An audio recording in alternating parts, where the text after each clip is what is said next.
आज के वीडियो में मैं लिंक्डइन की ब्रोकन हायरिंग सिस्टम के बारे में बात करने वाली हूँ। अगर तुम जॉब अप्लाई कर रहे हो, चांसेस आर कि तुमने ऑलरेडी सब कुछ ट्राई कर लिया होगा। प्रोफाइल ऑप्टिमाइज किया, रेज्यूमे अपडेट किया, कनेक्शंस भेजे एंड इवन कोर्सेज किए, फिर भी साइलेंस, ना कोई कॉल बैक, ना कोई रिजेक्शन। बस एक ऐसा प्रोसेस जहाँ तुम्हें पता भी नहीं चलता कि कोई तुम्हारी प्रोफाइल देख भी रहा है या नहीं। आई यूज्ड टू थिंक ये सिर्फ मेरे साथ हो रहा है, but when I talk to other people I realized it's not just me. ये लिटरली हर दूसरे जॉब सीकर के साथ हो रहा है। और लिंक्डइन पे तो सब कुछ परफेक्ट दिख रहा होता है। लोग जॉब स्विच कर रहे हैं, प्रमोशंस ले रहे हैं and so grateful to announce वाली पोस्ट डाल रहे हैं। पर इसके पीछे क्या है? एक ब्रोकन हायरिंग सिस्टम जो ना कैंडिडेट्स के लिए फेयर है और ना रिक्रूटर्स के लिए simple. Hi, I am Nishita and you're watching GFG, your one-stop solution for all coding related problems. और इस वीडियो में मैं ब्रेक डाउन करने वाली हूँ लिंक्डइन पे हायरिंग का सिस्टम इतना इनकंसिस्टेंट क्यों है, क्यों टैलेंटेड लोग इग्नोर हो जाते हैं और क्या तुम कुछ अलग कर सकते हो to actually get noticed. Plus video के एंड में मैं कुछ रियल प्लेटफॉर्म्स और स्ट्रैटेजी शेयर करूंगी जो लिंक्डइन के बाहर भी काम करती हैं, और ये सब आपको पिन कमेंट्स और डिस्क्रिप्शन दोनों में मिल जाएगा। तो अगर आप स्टक फील कर रहे हो, एग्जॉस्टेड हो या कंफ्यूज हो कि आपको और क्या करना चाहिए, this video will help you clear that up, because problem आप में नहीं, प्रॉब्लम सिस्टम में है। चलो लेट्स डिस्कस दैम। सबसे पहला और सबसे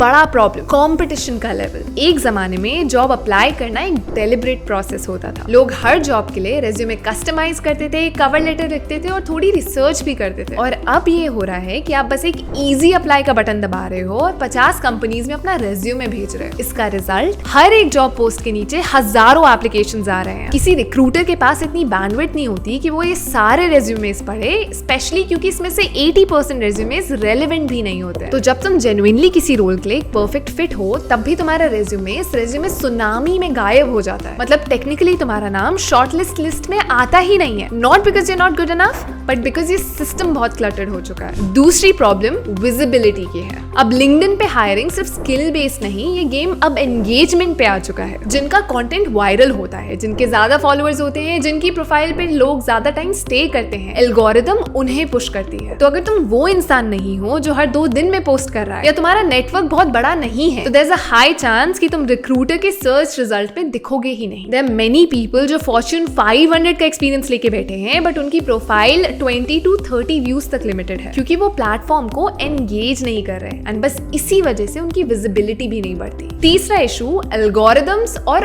ऑटोमेशन। पहले तुम्हारा रेज्यूमे किसी एचआर के हाथ में जाता था, अब कोई बॉट उसे स्कैन कर रहा है, और अगर तुमने एग्जैक्ट सेम कीवर्ड्स यूज नहीं किए जो जॉब डिस्क्रिप्शन में है, तो तुम्हारा रेज्यूमे रिजेक्ट हो जाता है, चाहे तुम एक्चुअल रोल के लिए परफेक्ट मैच हो। It's like keyword stuffing is the new qualification. I know a lot of talented writers and marketers जिनका रेज्यूमे सिर्फ इसलिए रिजेक्ट हुआ क्योंकि उन्होंने गूगल एड्स यूज किया था और पीपीसी कैंपेन्स नहीं। बॉट ने मैच नहीं किया और रेज्यूमे गया बिना पढ़े ही डस्टबिन में। अब आयरनी इसमें यह है कि लोग ह्यूमंस के लिए रेज्यूमे नहीं लिख रहे, बल्कि बॉट्स के लिए लिख रहे हैं, which is actually insane. चौथा issue, fake listings and ghosting. ये भी एक ग्रोइंग ट्रेंड है। काफी कंपनीज जॉब लिस्टिंग सिर्फ पाइपलाइन बिल्ड करने के लिए निकालती हैं। एक्चुअल हायरिंग का उनका इंटेंशन ही नहीं होता, क्योंकि उनका ऑब्जेक्टिव सिर्फ ये होता है कि मार्केट में कौन अवेलेबल है ये देखना। और कई बार तो इंटरव्यू के बाद भी रिस्पॉन्स नहीं आता। घोस्टिंग इतनी कॉमन हो गई है कि लोग रिजेक्शन से ज्यादा साइलेंस एक्सपेक्ट करते हैं। काफी ऐसे प्रोसेसेस हैं जिसमें 3 राउंड्स के बाद सिर्फ silence, no feedback, no response. जब आप एचआर को मैसेज करोगे तो वो कहेंगे प्रोसेस ऑन होल्ड है, एंड देन 1 महीने बाद वही जॉब लिस्टिंग फिर से आ जाएगी। इमेजिन द टाइम, एनर्जी और इमोशन जो हर एक कैंडिडेट इन्वेस्ट करता है, और उसका रिस्पॉन्स साइलेंस। 5वीं प्रॉब्लम, रियल वर्क की वैल्यू कम हो गई है। ये सबसे फ्रस्ट्रेटिंग पार्ट है। तुम्हारा